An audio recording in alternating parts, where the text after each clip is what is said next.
El camino de las 12 luces. Era una mañana como cualquier otra cuando Clara abrió la ventana y sintió el viento fresco acariciar su rostro. El cielo, pintado de un suave azul, parecía susurrar algo que ella no podía entender. Dentro de ella, sin embargo, había una inquietud, esa sensación de que algo estaba por llegar, algo que lo cambiaría todo. Clara no era una mujer de gran fe, pero tampoco carecía de ella.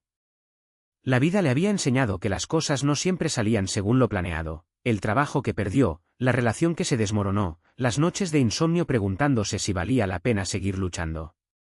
Pero esa mañana, mientras el sol salía lentamente, sintió una llamada silenciosa, como si alguien, o algo, estuviera extendiéndose la mano. Fue entonces cuando encontró el viejo libro, olvidado en el fondo de un cajón. Su abuela se lo había dejado años antes, con una desgastada inscripción en la primera página, para los días en que la esperanza parece lejana.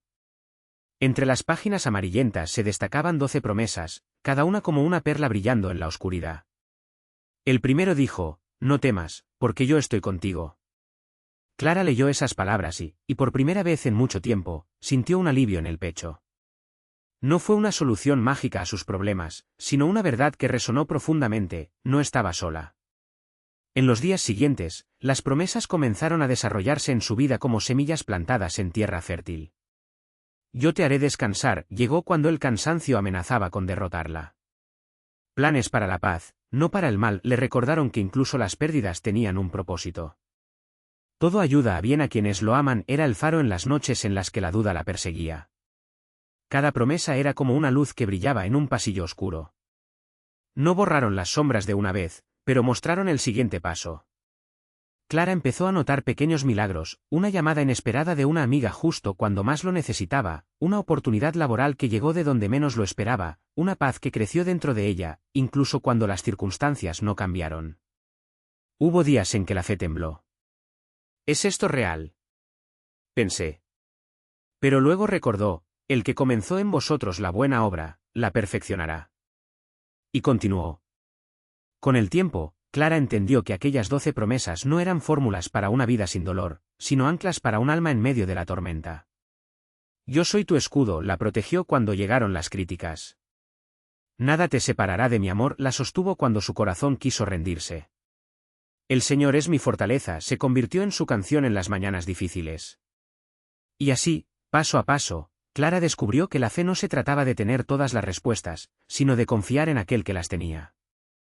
Las 12 promesas no cambiaron repentinamente el mundo que la rodeaba, pero la cambiaron a ella. Y eso, al final, marcó la diferencia. El libro permaneció en su mesita de noche, ahora mostrando signos de uso, con las páginas dobladas en los versos que más la consolaban. Y cada vez que lo abría, Clara sonreía, porque sabía: aquellas palabras no eran solo tinta sobre papel.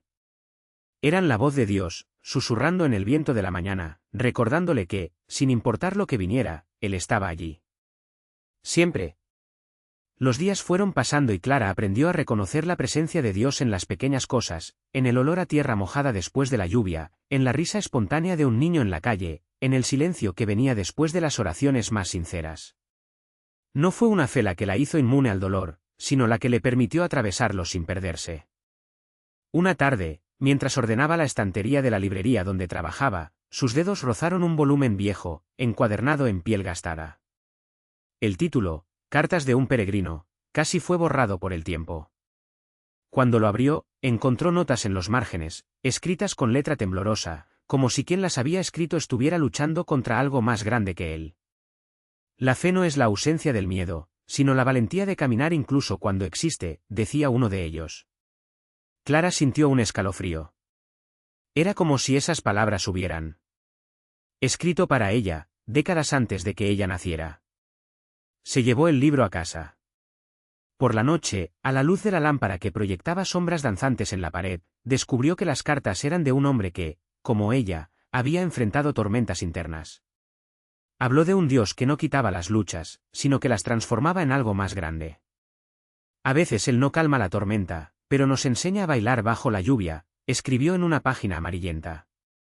Clara cerró los ojos y recordó la última vez que lloró. No fue por debilidad, sino por rendición. Las lágrimas, antes amargas, ahora se sentían como semillas plantadas en tierra fértil. No sabía cuándo ni cómo brotarían, pero confiaba en que algo crecería de ellos. A la mañana siguiente, mientras preparaba el desayuno, escuchó un golpe en la puerta. Era la señora Rosa, su vecina, con los ojos hinchados y las manos temblorosas sosteniendo un sobre arrugado. Sin palabras, Clara la invitó a pasar. Se sentaron a la mesa de la cocina, y entre sollozos, Rosa le contó la enfermedad de su hijo, el miedo que la consumía. Clara no ofreció respuestas preparadas. En cambio, tomó el libro de las promesas, lo pasó a una página marcada y leyó en voz baja: «Cuando camines sobre las aguas, yo estaré contigo, cuando camines sobre los ríos, no te anegarán. Cuando camines sobre el fuego, no te quemarás, ni la llama arderá dentro de ti». Rosa lloró un poco más, pero esta vez había algo diferente en sus lágrimas. No era solo dolor, sino un extraño alivio, como si algo dentro de ella que estaba a punto de romperse hubiera encontrado un lugar seguro donde caer. Clara no supo explicar cómo, pero en ese momento comprendió que la fe no era solo para ella misma. Era como una llama que, cuanto más compartías, más brillante ardía.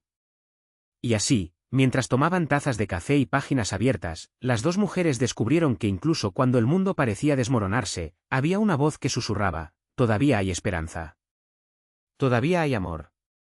Y yo estoy aquí». El libro de las promesas adquirió nuevas marcas, nuevos pliegues, nuevos nombres escritos en los márgenes. Y Clara, sin darse cuenta, se convirtió en faro no porque fuera fuerte, sino porque aprendió a apoyarse en aquel que lo era. La casa de Clara ahora tiene una puerta que siempre está entreabierta. No por descuido, sino porque ya no podía cerrar los ojos ante quienes llamaban a la puerta en busca de un pedazo de lo que, sin saberlo, también la había salvado. Las tardes se llenaban de voces bajas, de manos que hojeaban el libro de las promesas como si cada página guardara un secreto personal. Algunas visitas llegaron con el peso de pérdidas recientes, otras con la culpa de malas decisiones y hubo quienes simplemente ya no sabían cómo orar. Clara no tenía respuestas, pero ofreció las que tenía: el silencio que acoge, el café que calienta y la certeza de que, si ella pudo resurgir de esas cenizas, tal vez ellos también. Fue una de estas tardes cuando apareció María Aparecida. Sus ojos tenían la marca de alguien que había pasado noches sin dormir, sus manos temblaban y sostenía un sobre amarillento. Se sentó sin pedir permiso, como si su cuerpo ya no pudiera sostenerse en pie. Clara no preguntó nada. Sirvió el café, dejó el azúcar a su alcance y esperó. «No debería haber venido», murmuró la mujer, jugando con los dedos con el borde de su taza. «Pero no tengo a dónde ir». El sobre se deslizó sobre la mesa. En el interior, una foto descolorida de un niño sonriendo y una carta escrita con letra infantil: «Mamá, cuando vuelvas haremos una tarta de chocolate como la de tu cumpleaños. No tardes, ¿vale?». Clara no necesitó leer el resto. Lo entendió por la forma en que María Aparecida cerró los ojos, como si cada palabra de esa carta fuera un cuchillo que, incluso después de años, todavía dolía al sacarlo. «Tenía 8 años», dijo la mujer, su voz tan débil que casi se perdía en el sonido de la lluvia que comenzaba a golpear las baldosas. «Prometí que volvería. Lo prometí». Clara extendió la mano y le cubrió la mano, que temblaba. «No dije que todo estaría bien. No dije que el tiempo sanaría». Solo susurró: «A veces llevamos». Lleva como si fuera una cruz el peso de las promesas que no pudo cumplir. «¿Pero y si él ya los ha llevado por nosotros?». María Aparecida la miró como si la viera por primera vez. No fue una respuesta, no fue una solución. Era solo un hilo de luz en medio de la oscuridad que la había acompañado durante tanto tiempo. Y por primera vez en años, lloró sin vergüenza. El libro de las promesas adquirió otro nombre esa tarde. Y Clara, sin saberlo, vio su propio nombre escrito en otro lugar, no con tinta, sino con lágrimas, sonrisas y pequeñas victorias que, como semillas, comenzaron a brotar donde antes solo había tierra seca. Peso y luz. Los días que siguieron fueron como agua suave corriendo sobre piedras desgastadas por el tiempo. María Aparecida no amaneció transformada ni encontró alivio inmediato del dolor que había cargado durante décadas. Pero algo había cambiado. No era la ausencia de peso, sino la forma en que ahora lo soportaba. Esa misma tarde, después de que Clara se fue, abrió el cajón de la mesita de noche y sacó una caja de madera oscura, desgastada por sus manos. Dentro, entre fotografías amarillentas y un rosario de cuentas descoloridas, estaba la carta que nunca había enviado. Para mi hijo, decía la letra temblorosa del sobre. Las palabras del interior eran las mismas que había repetido en silencios y pesadillas: vuelve. Esperé. ¿Siempre? Pero esta vez, al releerlos, María Aparecida no sintió la opresión en el pecho que antes la asfixiaba. En cambio, recordó el toque de Clara en su mano, la voz baja que decía: ¿y si él ya los ha llevado por nosotros? No fue una respuesta. Fue una invitación a dejarse ir. El domingo siguiente, la iglesia de Santa Ifigenia estaba llena como siempre, pero Clara notó la ausencia de María Aparecida en su banco habitual, al fondo, donde se había sentado durante años como si intentara esconderse incluso de Dios. Preocupada, fue a casa de su amiga después de misa. La encontró en el patio trasero, arrodillada en el suelo, con las manos sucias de arcilla. Al lado, un parterre recién remodelado mostraba brotes verdes asomando entre la tierra seca. Estoy plantando albahaca, dijo María Aparecida, sin levantar la vista. Le gustó. Dijo que el olor le recordaba a la casa de su abuela. Clara se arrodilló a su lado y sintió el calor de la tierra en sus dedos. ¿No viniste a misa? No. Hoy necesitaba estar aquí. Un silencio se extendió entre ellos, cómodo como el de alguien que no tiene prisa.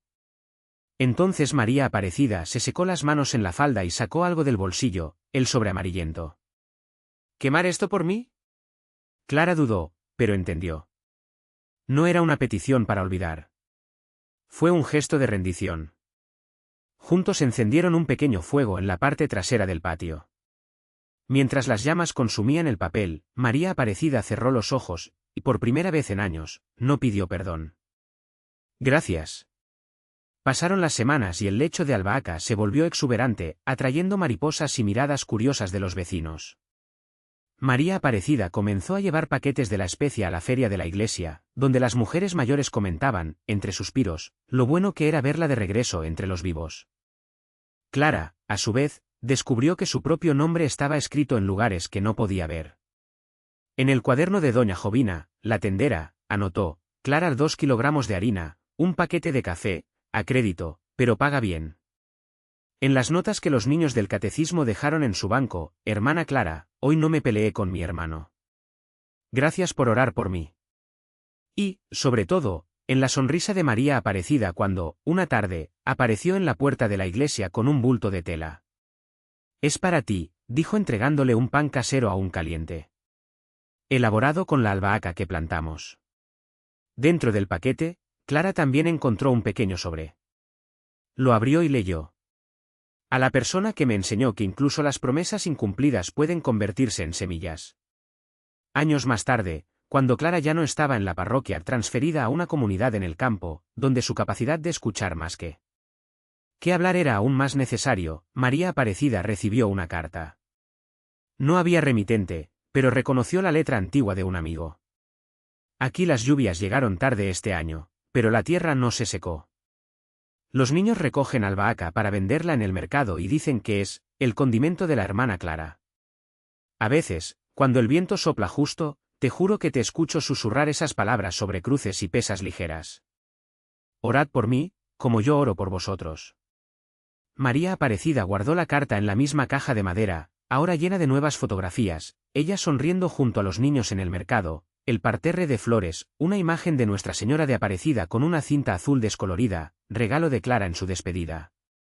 Esa noche, mientras recogía un manojo de albahaca para cenar, pensó en cómo algunos dolores no desaparecen, sino que se transforman. Como el peso de una promesa incumplida puede, con tiempo y un poco de luz, convertirse en algo que nutre. Y sonrió, porque por fin entendió, no se trataba de cargar ni de soltar. Se trataba de dejar que algunas cosas como las semillas, las lágrimas, el pan compartido se convirtieran en parte de un suelo más fértil.